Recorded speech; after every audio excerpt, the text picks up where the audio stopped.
नाज़रीन, ईरान जंग के हवाले से बड़ी डेवलपमेंट सामने आ रही है। नेतन्याहू कुछ देर के अंदर ईरान के हवाले से जो है वो एक हतमी नौयत की कैबिनेट मीटिंग करने जा रहा है और इसके ऊपर जो है वो ईरान से इंटेलिजेंस सामने आ रही है कि वो पूरी तरह से अलर्ट के ऊपर हैं और उनको ये इंटेलिजेंस है कि इसराइल कंसिडर कर रहा है ईरान पर हमला करने के हवाले से। तो एक तरफ अमेरिका के साथ मुज़ाकरात हो रहे हैं, आज ईरान के जो फॉरेन मिनिस्टर हैं वो चाइना पहुंच रहे हैं और रशिया पूरी तरह से इसके अंदर इन्वॉल्व है। अमेरिका को पुश कर रहा है कि ईरान के साथ मुज़ाकरात करने हैं, लेकिन यहां पर इजराइल जो है वो इन मुज़ाकरात को भी खत्म करवाना चाहता है और ईरान के ऊपर हर सूरत के अंदर हमला करने की इस वक्त तैयारी कर रहा है और अमेरिका के अंदर मुकम्मल तौर पर लॉबिंग कर रहा है। तो बड़ा क्रूशल टाइम है, ये भी आपके सामने रखेंगे। और इजराइल के अंदर जो सूरत हाल पैदा हो गई है, बहुत मैसिव लेवल की डेवलपमेंट्स हो रही हैं और इजराइल की जो आर्मी है बहुत ज्यादा एग्जॉस्ट होना शुरू हो गई है। नई रिपोर्ट्स में बताया जा रहा है कि कैसे उनके मेजर नंबर्स के अंदर जो है वो जो उनकी फौज है वो लड़ने से इनकार कर रही है, ज्वाइनिंग से इनकार कर रही है और इसके नतीजे में जो लड़ रही है फौज, उनकी रिप्लेसमेंट नहीं है और वो एग्जॉस्ट हो रही है। नई रिपोर्ट्स के मुताबिक गुलानी ब्रिगेड के हजारों फौजी जख्मी हुए, thousands of fighters. Golani brigade जो सबसे एलीट ब्रिगेड है, जिसने 67, 73 ये सारी वॉर जीती हैं, उसके हजारों फाइटर जब वो जख्मी हुए और किसने किए? हमास ने किए।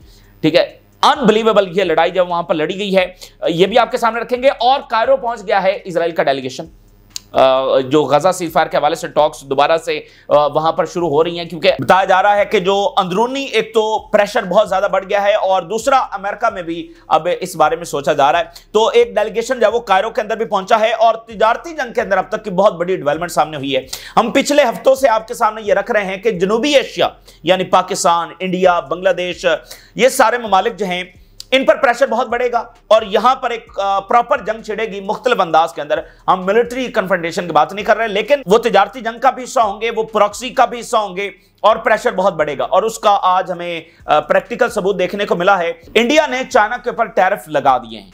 हम पिछले कई सालों से ये थ्योरी तो देखते आए हैं कि अमेरिका जो है वो इंडिया को खड़ा करेगा चाइना के खिलाफ। अभी प्रोफेसर जेफरी जो कि अमेरिका के एक बहुत बड़े थिंक टैंक है, अभी उन्होंने इंडिया का दौरा किया और यही बात वो करके गए और उन्होंने इंडिया को सजेस्ट किया कि वो चाइना के खिलाफ जो है वो ना जाए। जैसे अमेरिका जो है वो मुख्तलिफ ममालिक को यूज करता है, तो इंडिया को यहां पर चाइना के खिलाफ नहीं जाना है। लेकिन जेडी वैंस पहुंचे इंडिया और उनकी मौजूदगी के अंदर इंडिया ने टैरिफ जो है वो चाइना के ऊपर लॉन्च किए हैं। तो जनूबी एशिया के अंदर बाकायदा जंग दाखिल हो गई है। अब इंडिया क्या बाकायदा चाइना के खिलाफ खड़ा होगा या फिलहाल उन्होंने एक आर्जी तौर पर प्रेशर के अंदर किया है, क्योंकि जो इंडिया की लीडरशिप है वो भी इस बात को समझती है कि चाइना के खिलाफ जाना उनके इंटरेस्ट में नहीं होगा।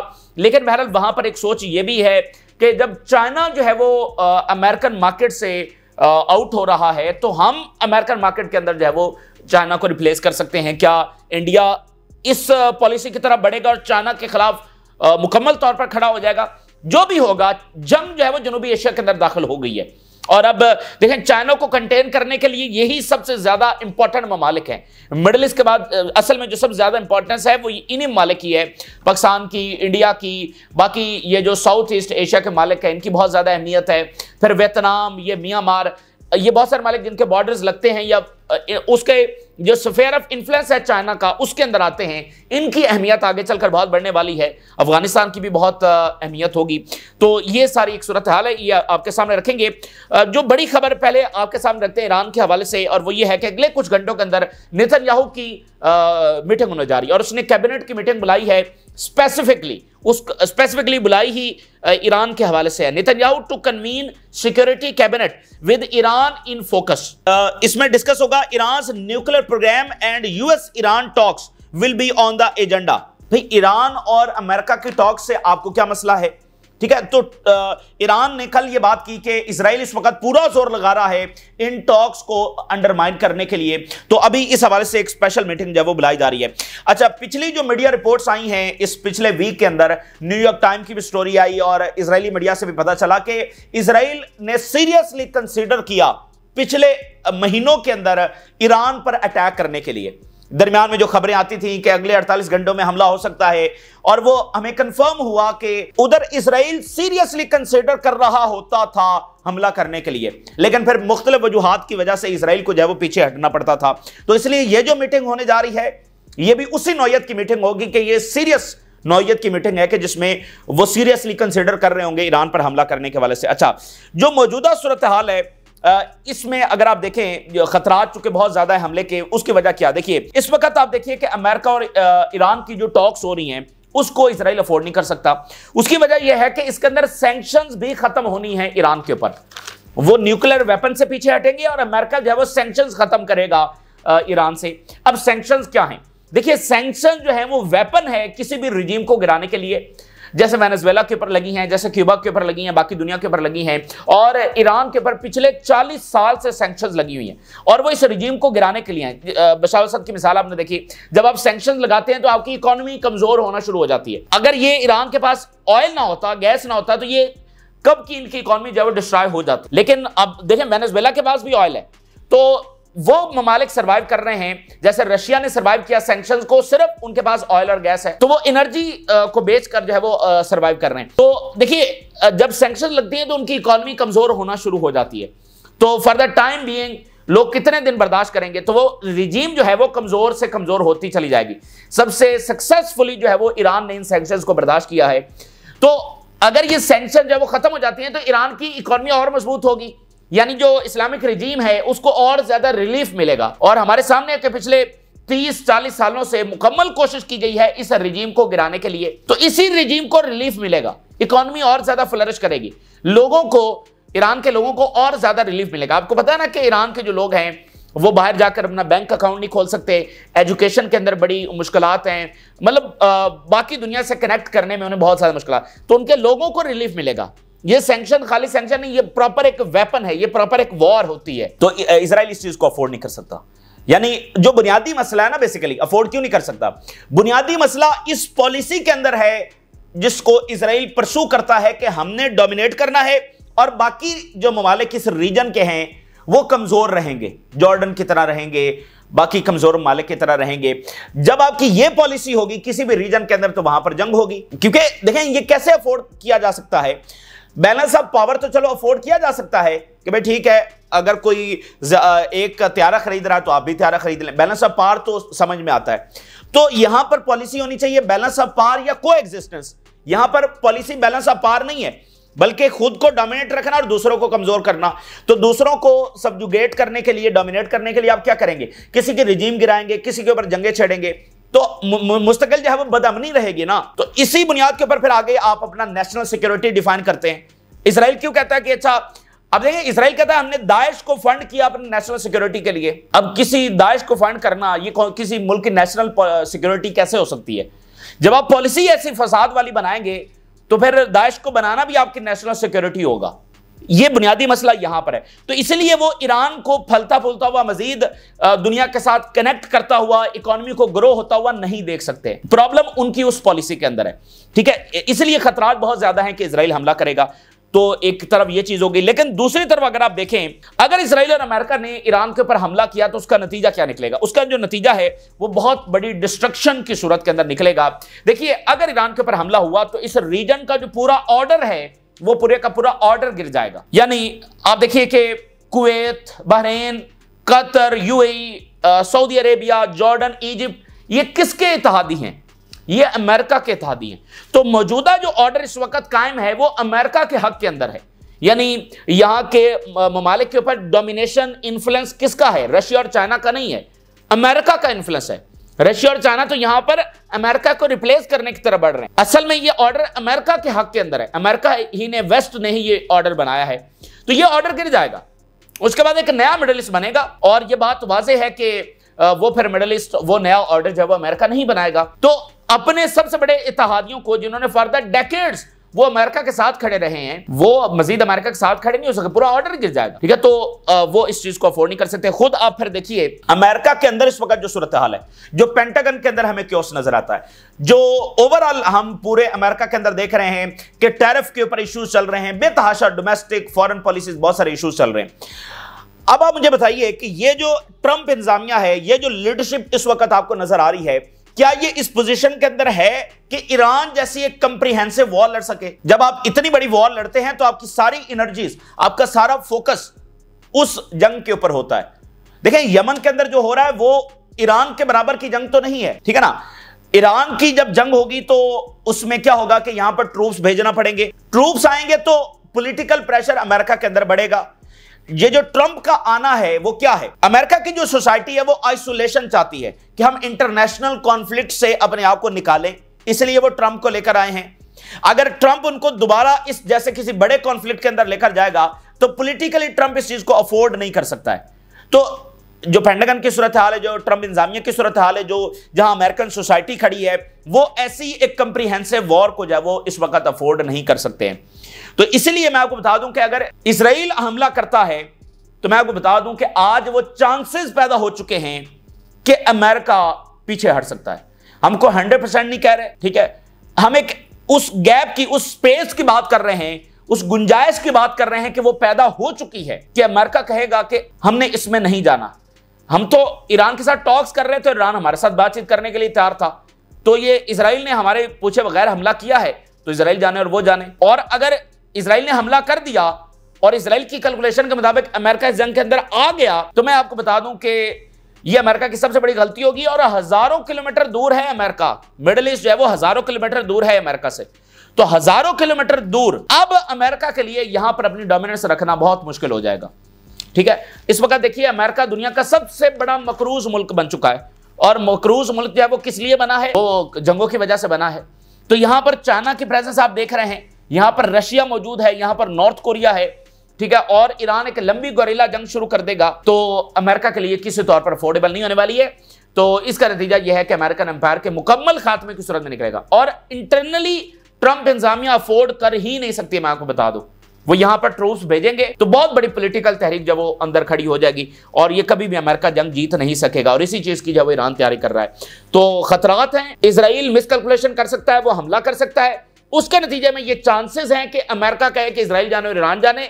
अगर इजराइल की कैलकुलेशन के मुताबिक अमेरिका आ गया तो बहुत बड़ी जंग होगी, और ये ऑर्डर गिर जाएगा, और अमेरिकन एम्पायर का फिर डिक्लाइन आप देखेंगे। इजराइल के अंदर की आप सूरत हाल देखिए, किस मैसिव लेवल की डेवलपमेंट्स हो रही हैं। पहले ये हमारे सामने खबर आई कि वहां मुसाद चीफ और वो सारे गए हैं, और अभी आप देखिए हैरेड्स ने रिपोर्ट किया है, और रिपोर्ट्स आ रही हैं कि कैसे इजरायली आर्मी एग्जॉस्ट हो रही है। और एक हेडलाइन पहले मैं ईरान की आपके सामने रख दूं। ईरान कह रहा है कि हम पूरी तरह से तैयार हैं। ये IRGC का जरा बयान देखिए, our forces will respond with strength and resolve to any attack on our security and any conspiracies targeting the country. उधर मीटिंग हो रही है तो इधर से ईरान से मैसेज आ गया कि हमें मालूम है कि इजराइल तैयारी कर रहा है, अगर उसने अटैक किया तो हम भरपूर तरीके से जवाब देंगे और पूरी तरह से तैयार हैं। तो ये ईरान का हो गया। हैरेड्स की जो रिपोर्ट की हम बात कर रहे हैं, हैरेड्स के मुताबिक के थाउजेंड्स ऑफ गुलानी ब्रिगेड के फाइटर जब इंजर्ड हुए हैं, स्क्रीन के ऊपर आप देख सकते हैं, गुलानी ब्रिगेड के from the start of war thousands of its fighters injured.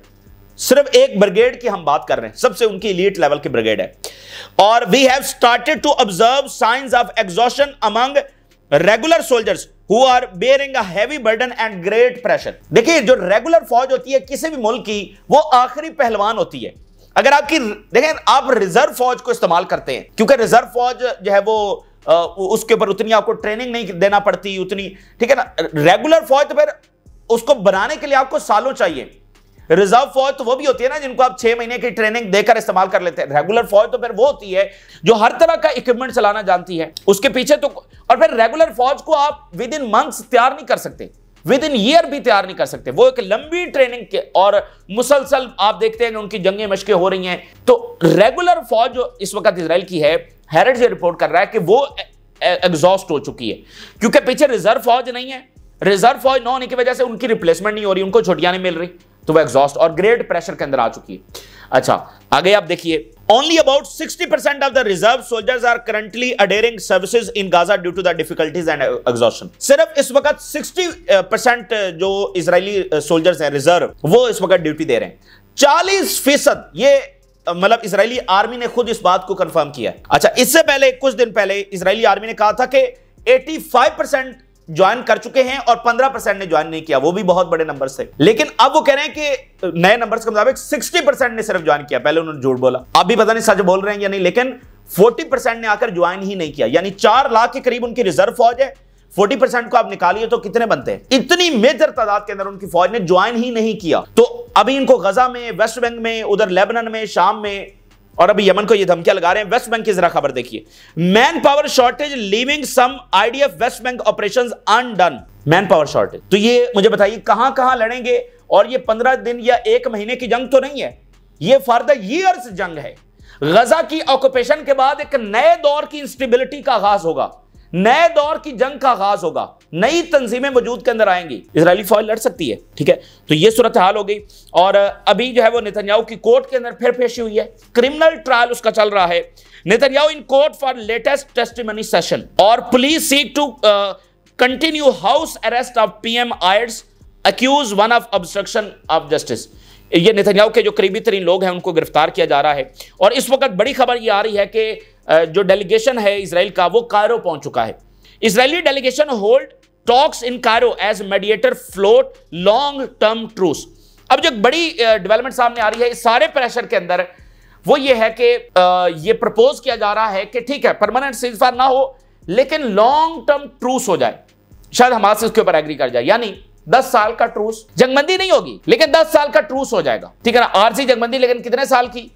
ये आप ऐसे समझ लीजिए कि जैसे साउथ कोरिया है और नॉर्थ कोरिया है, उनकी जंग कब हुई थी? 50s के अंदर, लेकिन वो जंग अभी तक खत्म नहीं हुई, वो रुकी हुई है, पॉज है, इतने साल गुजर गए।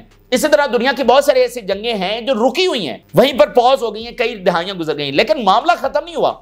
जिस चीज के ऊपर जंग हुई थी वो मामला अभी तक मौजूद है। तो यहां पर भी कोई ऐसा पॉज आ सकता है, शायद हमास इसके ऊपर जब एग्री कर जाए, इजराइल की बहुत बड़ी शिकस्त होगी। ठीक है, क्योंकि वो गजा पर कब्जा करने के लिए गए थे, अल्टीमेटली आखिरकार हमास से मुआहदा करने के लिए नहीं गए थे, लेकिन जो भी है एक अंदरूनी प्रेशर आया है, तो अभी इन्होंने एक डेलीगेशन जो वो कायरो के अंदर भेज दिया है। अच्छा, फिर क्या हुआ है कि फिलाडेल्फिया एक्सेस जो इजिप्ट और गजा का बॉर्डर है, वहां पर एक इंटरेस्टिंग वाकया हुआ है। इजरायली आर्मी ने वहां पर एक खंदक खोदी है और उसको बताया कि ये हमास की टनल है, और इल्जाम लगाया कि देखो मिस्र जो है वो यहां से असला सप्लाई कर रहा है और यहां पर तो फिलाडेल्फिया के ऊपर सुरंगें हैं, तो इसलिए हम इसको छोड़ नहीं सकते। और बुनियादी मकसद ये था कि बताया जाए कि हम इसको छोड़ नहीं सकते और डील ताकि ना हो, क्योंकि प्रेशर अंदर से भी आ रहा है और बाहर से भी आ रहा है। तो अभी इजरायली मीडिया ने एक्सपोज किया कि नहीं, वो तो असल में इन्होंने खुद जो है वो खंदक खोदी और उसको हमास के टनल बता दिया। ये वो खुद जनाब इस वक्त एक्सपोज उन्होंने किया है। The image published by Israeli army claiming a tunnel on the Philadelphia axis was not a tunnel but of a trench। वो खंदक जो इन्होंने खुद वहां पर खोदी थी to prevent hostage deal। अच्छा, अब मैं आपके सामने कुछ एनालिसिस रखता हूं इजराइल के अपने लोगों का। ये फॉर्मर एयरफोर्स का कमांडर है, इसके जरा बातें सुन लीजिए। ये इजराइल की विक्ट्री और हम शिकस्त की बात कर रहे हैं ना, तो फॉर्मर इजराइल की एयरफोर्स का कमांडर क्या कह रहा है? We signed a petition calling for end to war because Netanyahu is a heartless and a liar. Netanyahu एक बेरहम दिल रखने वाला बंदा है, जालिम है और एक झूठा है, और हम कह रहे हैं कि फिल फॉर जंगबंदी होनी चाहिए। The war in Gaza is political and its goal is to ensure Netanyahu survival. देखिए, ये सारे सॉलिड एविडेंस है, और वहां पर इजराइल का एरोगेंस है, उसके सिवा कुछ भी नहीं है, वो सिर्फ एग्रेशन है। इजराइल को यहां पर कोई कामयाबी नहीं मिल रही। उनके अपने लोग ये कह रहे हैं कि ये फैसला सिर्फ पॉलिटिकल है, इसका सिक्योरिटी स्टेट की पावर, इजराइल के प्रिजर्व करने, इजराइल के आगे कोई अचीवमेंट हासिल करने से कोई लेना देना नहीं है। अगर जंग रुकेगी तो बैन गवर और वो सारे निकल जाएंगे, सारे तो समूतरे, और इसकी गवर्नमेंट गिर जाएगी। 2-4 वोट्स के ऊपर खड़ी हुई है, तो इसको सर्वाइव। और जब हुकूमत गिर जाएगी, उसका ट्रायल तो आज भी हो रहा है, तो ट्रायल तेज होगा, ये जेल के अंदर होगा और उसके बाद तख्तादार के ऊपर होगा। अच्छा, इस वक्त जो उनकी ऑपोजिशन है उसके तमाम लोग मिल गए हैं, तमाम पार्टियां मिल गई हैं और उन्होंने कंप्रीहेंसिवली जंगबंदी का मुतालबा कर दिया। मैं उनकी कुछ स्टेटमेंट्स आपके सामने रखता हूं, और इसको भी एज एन एविडेंस देखिए इजराइल की शिकस्त का, कि उनके अपने लोग क्या एस्टिमेट कर रहे हैं कि इजराइल इसमें जीतेगा या हारेगा। There is a unique opportunity to secure the return of the prisoners and it is better for Israel to stop the war on Gaza. Israel को फिल फॉर गजा में जंगबंदी कर देनी चाहिए। Israeli opposition, however wants to bring the prisoners back must accept the reality. ये बड़ी बॉटम लाइन है कि हकीकत को तस्लीम कर लेना चाहिए हमें, और हकीकत क्या है? Which is that Hamas will not be completely eradicated. और हकीकत यह है कि हमास को हम मुकम्मल खत्म नहीं कर सकते, Israeli opposition. The war will not lead to subduing Hamas. ये जंग हमास को सबड्यू करने में, खत्म करने में उसकी तरफ नहीं लेकर जाएगी। Which we have been fighting in the West Bank since 1987 and is still there despite that। 1987 के अंदर हमास बनी थी ना, वो कह रहे हैं 87 से हम वेस्ट बैंक के अंदर लड़ रहे हैं, और हमास वहां पर हमसे खत्म नहीं हुई, गजा के अंदर हमास खत्म हो जाएगी। 87 से हम लड़ रहे हैं। Clinging to the continuation of the war serves Netanyahu politically and he wants Israelis to live in a constant state of fear and pressure. जंग जारी रखने का ताल्लुक सिर्फ नेतन्याहू के सर्वाइवल से है और मुसलसल इजरायली सेटलर जो है वो प्रेशर के अंदर हैं और फियर के अंदर है। हमने आपके सामने वो रिपोर्ट्स रखी हैं कि इजरायली मिलियनियर्स, उनके डॉक्टर्स, उनके टेक्निकल लोग और टेक जायंट्स वो जनाब वहां से लीव कर रहे हैं। Israel must accept a deal to return the prisoners in exchange for stopping the war and withdrawing from Gaza. वो डील कबूल कर लेनी चाहिए कि हम गजा से विड्रॉ कर जाएं और जंग बंद कर दें। तो हमें नहीं पता कि ये जंग कब बंद होगी, किस डायरेक्शन में जाएगी, या ईरान की जंग छिड़ जाएगी, जो भी होगा हमने सिनेरियो आपके सामने रख दिया है और एंड रिजल्ट आपके सामने रख दिया है। अच्छा, उधर जनाब इंडिया ने टैरिफ लगा दी हैं, 12% टैरिफ लगाए गए हैं और इसमें स्टील और aluminium. India impose temporary tariff on some steel stamp cheap imports from China. Times of India, Donald Trump tariff push Chinese giants to bow to India term. उधर अमेरिका पुश कर रहा है चाइना को कि वो India की terms को माने। India to put 12% tariff on steel to limit cheap import from China. और ये तब हुआ है जब जेडी वैंस वहां पर पहुंचे हैं। अच्छा, आखिरी स्टेटमेंट देखिए, द वॉल स्ट्रीट जर्नल इस हवाले से क्या लिख रहा है। India has a golden opportunity to capture US business from China. तो शायद इंडिया क्या ये सोच रहा है कि हम चाइना को रिप्लेस करेंगे अमेरिका में, लेकिन क्या ये चीज उनके मफाद के अंदर होगी? ठीक है, तो इंडिया को, लेकिन इंपॉर्टेंट बात क्या है, देखिए इंडिया ब्रिक्स के अंदर भी है, इंडिया अमेरिका का सबसे बड़ा पार्टनर भी है, वो क्वाड के अंदर भी हैं, वो बाकी आपको नजर आते हैं मुख्तलिफ जगहों के ऊपर। वो रशिया से ऑयल भी खरीदते हैं, असले भी खरीदते हैं, अमेरिका से भी और यूरोप से। तो अब क्या है, अब उनको चूज करना है कि वो अमेरिका के साथ जाएंगे या ब्रिक्स के साथ जाएंगे। तो अब वो टाइम आ चुका है कि या वो अमेरिका के साथ खुलकर खड़े होंगे या वो इधर। तो अमेरिका के साथ तो यूरोपियंस इस वक्त खड़े नहीं हो रहे, बरतानिया इस वक्त खड़ा नहीं हो रहा। तो शायद इंडिया इसलिए इसको अपॉर्चुनिटी भी समझे कि भाई अगर सब फारिग हो रहे हैं तो हम, हमारे लिए ये बेहतरीन अपॉर्चुनिटी है। शायद इस चीज को वो देखें, या शायद वो इस चीज को देखें कि हम, हमारे बॉर्डर के ऊपर चाइना बैठा हुआ है, तो हम इनसे लड़कर, क्या ये हमारे मफाद के अंदर है? और अमेरिका की हिस्ट्री है कि वो कैसे मालिक को इस्तेमाल करता है। ठीक है, तो अमेरिका के साथ खड़े होने में बेनिफिट क्या है, क्योंकि अमेरिका की एक हिस्ट्री है कि उसने कैसे इस्तेमाल किया। उसने पाकिस्तान को बहुत इस्तेमाल किया है और पाकिस्तान की लीडरशिप उसमें इस्तेमाल हुई है। ठीक है ना, बदकिस्मती से यहाँ पर बहुत सारे लोगों ने अपने जाती मफाद में मुल्क के मफाद को जो है वो तरजीह दी, अपने जाती मफाद को। तो पाकिस्तान भी इस्तेमाल हुआ अमेरिका के हाथों। तो अब इंडिया को बहरहाल फैसला करना है, लेकिन हम ये चीज कर रहे हैं कि प्रॉपर हमें कोल्ड वॉर नजर आ रही है। You are with us or against us, proper cold war नजर आ रही है कि अब ममालिक को पुश किया जा रहा है अगेंस्ट चाइना। तो चाइना भी मुतहरिक होगा अपने इंटरेस्ट को बचाने के लिए। तो ये बहरहाल इस वक्त की ताजा तरीन सूरत हाल है जो आपके साथ शेयर की। आपने राज रुगा करें, फिलहाल के लिए इजाजत दीजिए। अल्लाह हाफिज।